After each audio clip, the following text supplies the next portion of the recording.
campanha para a manutenção do nosso grupo. Participe acessando o nosso site. Sejam todos bem-vindos ao nosso canal. Espero que todos estejam bem. Se ainda não nos segue aqui, por favor, aperta ali o sininho, de inscrito, que aí vai sempre receber o material que o Grupo Espírita Francisco Xavier promove. Então, nós vamos ler o nosso Evangelho segundo o Espiritismo. Vamos abrir a casa e ver o que nos cai hoje para nós conversarmos um pouco, tá bem?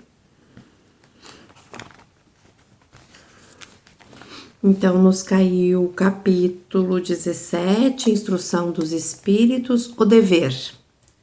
O dever é a obrigação moral diante de si mesmo primeiro e dos outros em seguida.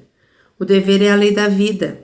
Ela se encontra nos mais ínfimos detalhes, assim como nos atos elevados.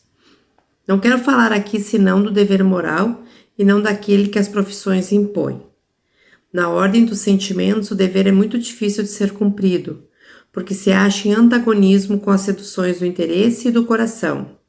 Suas vitórias não têm testemunhos e suas derrotas não têm repressão. O dever íntimo do homem está entregue ao seu livre-arbítrio, o aguilhão da consciência. Esse guardião da probidade interior o adverte e o sustenta, mas permanece frequentemente impotente diante dos sofismas da paixão. O dever do coração, fielmente observado, eleva o homem. Mas esse dever, como precisá-lo? Onde começa ele? Onde se detém? O dever começa precisamente no ponto em que ameaçais a felicidade ou a tranquilidade do vosso próximo. Termina no limite que não gostaria de ver ultrapassado em relação a vós mesmos. Deus criou todos os homens iguais para a dor, pequenos ou grandes, ignorantes ou esclarecidos.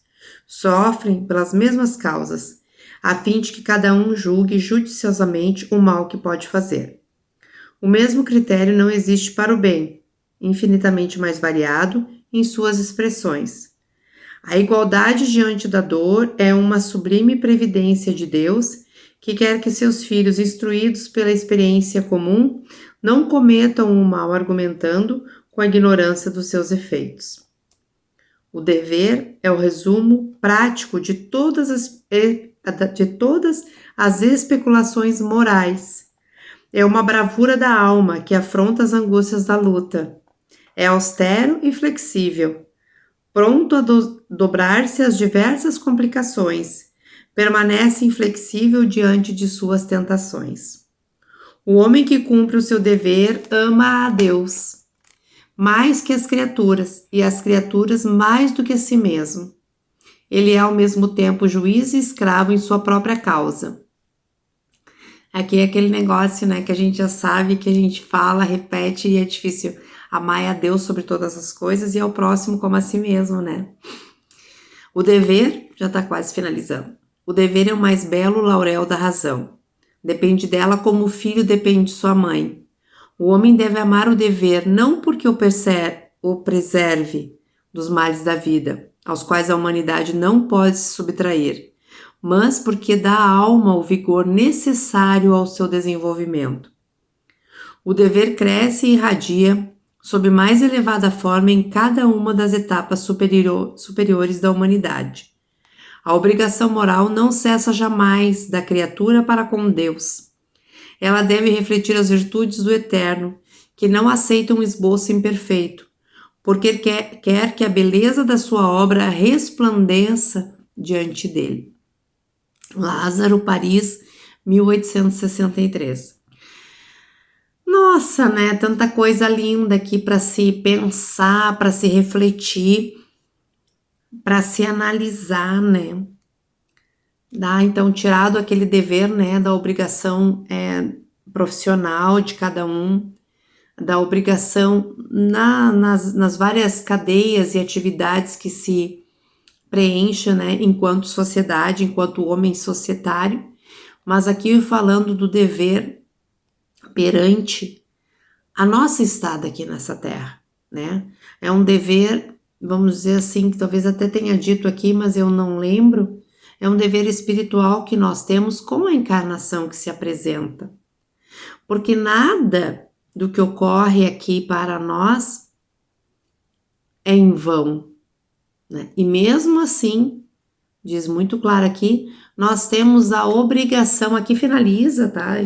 Enfim, tem outro, pode se ler outras vezes, porque é interessante o Evangelho, nós lemos uma vez e quando relemos, temos outras percepções, prestamos atenção em partes que não prestamos muita atenção na primeira leitura. Então, como é importante, inclusive, reler os temas que são propostos, quem puder ler depois, para realmente, né, irmãos, ainda mais neste momento, nós já sabemos que a doutrina espírita, por ser uma doutrina completa em que mescla ciência, filosofia e religião, exige de nós muita atenção, muita dedicação, muito cuidado para entender e entendendo e compreendendo, usar, né, essa mesma doutrina não só como um conhecimento vão. A exemplo de outras ciências, a ciência da doutrina espírita também não é um conhecimento em vão, ele tem um proveito, né? Ela terá, no momento que nós entendermos essa doutrina, trará para nós proveito, porque entendendo a doutrina ditada pelos Espíritos, ditada por Deus, nós seremos mais felizes, nós conseguiremos entender melhor tudo que ocorre, tudo que passa e quais são, na verdade, os deveres que nós temos. Muitas das vezes nós até erramos ainda por desconhecimento, né? Nós não sabemos tudo que devemos saber. Se nós soubéssemos, talvez não sofrêssemos tanto, né? Toda a angústia que se vive, todo o temor, todo o medo, todo o receio, toda a insatisfação ainda voltada muito para as questões da matéria, porque estamos encarnados, embora nós saibamos já pela doutrina, né, que somos espíritos eternos, sabemos que o corpo é temporário, é transitório, muito em breve, ou talvez nem tanto, mas com certeza em algum momento vai nos faltar, né? Então o nosso espírito habita hoje um corpo, mas que não é para sempre, mas o nosso espírito é eterno e como tal, como alma, como ser imortal criado a exemplo de Deus, o Criador, e fadado que é para o sucesso, para a felicidade, para a alegria, para a plenitude de viver, tem deveres a cumprir, né? E muito mais do que deveres escritos, deveres já que nós trouxemos, que aceitamos trazer e cumprir nesta encarnação. Todos nós, não podemos dizer que estamos no lugar errado, não podemos dizer que nos sentimos injustiçados, não podemos dizer que estamos sendo pegos de surpresa pela vida.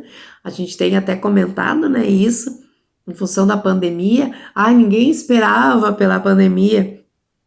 E da onde que a gente imaginar que a pandemia ia acontecer? Todos nós encarnados aqui neste momento sabíamos que a pandemia ia acontecer. Nós viemos preparados para a pandemia. Nós aceitamos estar aqui nesse momento.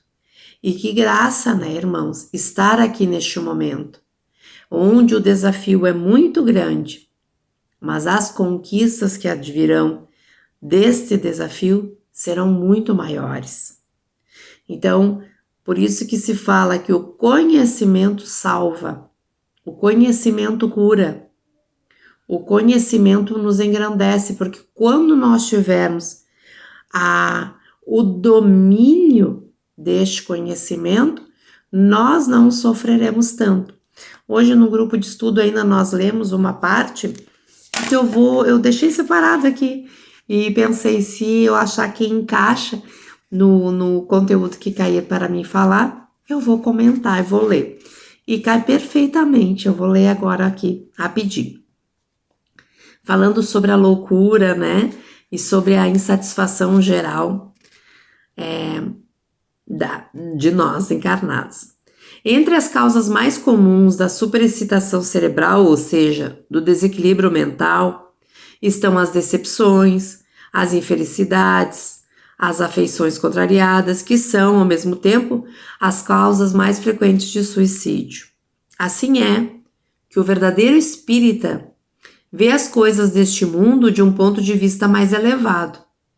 Elas lhe parecem tão pequenas, tão mesquinhas diante do futuro que o espera. A vida para ele é tão curta, tão passageira, que as tribulações são, a seus olhos, apenas incidentes desagradáveis de uma viagem. O que em qualquer outro produziria uma violenta emoção pouco o afeta. Sabe, além de tudo, que os desgostos da vida são provas que servem para o seu adiantamento. Se as suporta sem lamentar, porque será recompensado segundo a coragem com que as tiver suportado. Suas convicções lhe dão uma resignação que o protege do desespero e, por consequência, de uma causa frequente de loucura e suicídio. Ele sabe, por outro lado, por observar as comunicações com os espíritos, o destino dos que encurtaram voluntariamente seus dias, e esse quadro é muito sério para fazê-lo refletir. Também o número de pessoas que por causa disso se detiveram sobre essa inclinação fatal é considerável. Este é um dos resultados do espiritismo, que os incrédulos riam dele quando quiserem, né? Aí segue aqui falando, mas o que é interessante? Nós nos firmarmos como espíritas, por isso falei ali no início, os adeptos, os simpatizantes, os amantes da doutrina, vamos nos agarrar a essa doutrina, que é ela que vai nos mostrar que este momento que está ocorrendo agora é passageiro, é curto, diante de toda a eternidade, que tudo o que está ocorrendo agora, nós temos capacidade de suportar, nós temos capacidade de emanar luz, de nos conectarmos com o Criador, de entender que nada que está acontecendo é ao acaso, que tem um propósito para isso tudo. E aí, sabedores disso, e especialmente que o futuro é brilhante, que o futuro é melhor porque é para frente que se anda, caminhar com fé. Aliás, antecipar a cura do planeta através das nossas atitudes, através do nosso pensamento. Nós somos luzes, todos nós que estamos aqui neste momento, simpatizantes da doutrina, seguidores da doutrina, frequentadores dessa casa espírita, ou que nos inscrevemos agora no canal, nós estamos sendo convidados, e a mais que isso, alertados de que podemos fazer a diferença. Podemos antecipar, além da vacina que já está por aí, antecipar a cura desta pandemia com os nossos pensamentos. Acreditando nisso que nós dissemos aqui, acreditando no dever que nos foi relembrado aqui, nós temos o dever de agir de acordo e a imagem e semelhança do Criador, a imagem e semelhança do nosso irmão maior Jesus. E o que Jesus faria numa situação como essa? Acolheria os sofredores, daria uma voz de esperança a quem está sofrendo agora num hospital, a quem já perdeu um ente, porque nós não perdemos entes, né, irmãos queridos? Cada um tem a seu espaço e a seu tempo, assim como nós, um início e um fim aqui nessa terra. Somente do corpo, porque todos os espíritos que desencarnaram em função da pandemia seguem vivos. E por mais doloroso que isso possa parecer a familiares que tenham perdido, essa é uma verdade, é uma bela verdade da vida. Então, todos nós que ainda estamos aqui encarnados, vivendo este momento, podemos contribuir, seja com os irmãos que já partiram, seja com os irmãos que estão aqui, de emanar luz e energia, emanar esperança e fé, emanar coragem e perseguição dos seus deveres. Afinal, ao que vieste? Para amar o próximo? Para amar a Deus sobre todas as coisas? Para vencer o egoísmo? Para vencer a fofoca, a maledicência, a vaidade? Ao que viemos? Quais são os deveres que nós assumimos? O que nós podemos fazer agora? Agora não é mais hora de perder tempo. Vamos avançar a galope se quisermos. Cada um agindo de acordo com os deveres que se comprometeu, porque nós não fomos pegos de surpresa. Isso não aconteceu ao acaso. Esse vírus não foi criado, como se disse, e mesmo que criado fosse, que se comprove amanhã ou depois, criado foi pela mente humana. Criado foi pela mente negativa. Criado foi pela mente negacionista. Criado foi pela mente até deturpada, doente, como vimos aqui, louca, digna de suicídios, né? Digna de desejar mortes em massa, que seja, que se aceite até isso. Na verdade, nós sabemos que tudo que está ocorrendo tem um porquê. E se tem um porquê, se tem uma ação que produziu isso, tem outra que pode reagir a isso. E compete a nós agirmos como espíritas que desejamos ser neste momento, de modificar para o bem, antecipar a cura, não só esperando a vacina, mas com pensamentos, com luz, com coragem, com fé e esperança de agir. Não esperar mais que o outro faça, nem o governo, nem minha vizinha, que não me dá bom dia, nem meu filho, que não me responde as minhas mensagens, nem meu pai e minha mãe, que não foram tão bons quanto eu gostaria. Agora é a hora do nosso dever, de agir como se fôssemos sozinhos neste mundo, mas sabendo que o nosso pensamento vai emanar para muitas pessoas. Eu sou capaz, eu consigo emanar alegria, eu consigo emanar cura, eu consigo mandar luz para os doentes dos hospitais, eu consigo mandar luz para a cidade, para o meu estado, para o meu país, para o meu continente, para o meu planeta. Eu consigo visualizar o meu planeta dentro de toda uma configuração cósmica, que é ínfimo, né, irmãos? Quando a gente vê lá o tamanho da Terra com relação aos demais planetas, a Terra é pequenininha, mas é aqui que nós estamos inseridos. É a este planeta que nos foi destinado trabalhar, orar, vigiar, amar e crescer, realmente fazendo parte do momento da transformação do planeta, realmente fazendo parte e acreditando que se formos um planeta de provas e expiações, hoje estamos nos transformando num planeta de regeneração, onde o bem vai prevalecer. O bem já prevalece, irmãos, mas ainda não se noticia. E no planeta de regeneração, o bem, além de prevalecer, vai ser noticiado, vai ser comemorado, vai ser espalhado com mais facilidade. Faz parte das nossas obrigações de cidadãos encarnados. Nós temos o dever, como disse aqui no finalzinho, de irradiar, de acreditar. Nós temos uma obrigação moral que jamais cessa da criatura para com Deus. Ela deve refletir as virtudes do Eterno, que não aceitam o esboço imperfeito, porque quer a beleza de sua obra resplandeça diante dele.